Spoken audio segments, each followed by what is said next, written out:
एक महत्त्वाची बातमी आता समोर येते। खंबाटकी घाटात वाहतूक कोंडी झाली आहे। सलग सुट्ट्यांमुळे वाहनांच्या लांबच लांब रांगा लागल्या।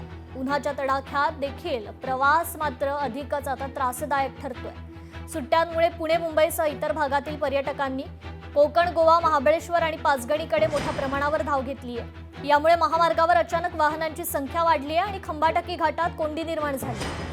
या कोंडीत अडकलेल्या प्रवाशांना तब्बल 3 ते 4 तासांचा अतिरिक्त विलंब सहन करावा लागत असून उन्हाच्या तडाख्यात हा प्रवास अधिकच त्रासदायक ठरतोय। वाहतूक सुरळीत करण्यासाठी प्रशासन आणि पोलिसांचे प्रयत्न सुरू असले तरी गर्दी लक्षात घेता परिस्थिती लगेच सुधारण्याची शक्यता मात्र कमी आहे।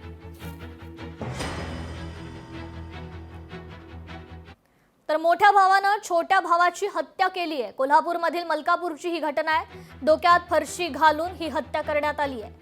मारेकरीला पकडण्यासाठी आता पोलीस पथक रवाना झाले।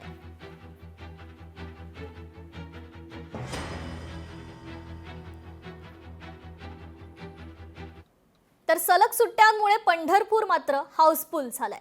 विठ्ठल दर्शनासाठी भाविकांच्या रांगाच रांगा लागल्यात। विठ्ठल दर्शनासाठी किमान 4 तासांचा कालावधी लागतोय। महाराष्ट्र दिन आणि त्यानंतर आलेल्या सलग शनिवार रविवारच्या सुट्ट्यांमुळे पंढरपूर हाऊसफुल झालंय। पंढरपुरात सध्या विठ्ठल दर्शनासाठी रांगाच रांगा लागल्यात।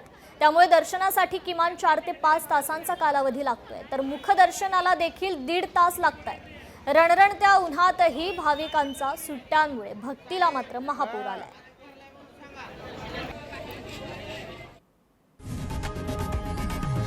लोकशाही मराठी ऐका, पहा, जागरूक रहा।